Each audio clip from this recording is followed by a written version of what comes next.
হাসরের কঠিন ময়দানে আপনাদেরকে এই উসিলায় নাজাত দান করবে ইনশাআল্লাহ। তো সম্মানিত হাজিরিন, জানাজার নামাজ পড়ছে, একটা কথা যেটা অল্প সময়ে বলি, মুফতি ফয়জুল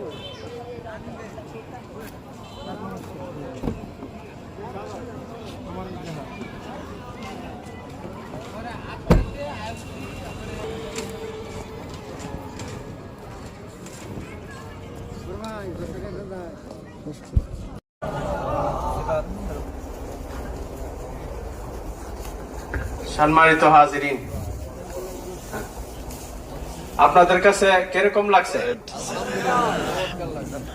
এটা আসলে আমাদের কৃতিত্ব বলা যায় না, এটা আপনাদের কৃতিত্ব, নাকি কন?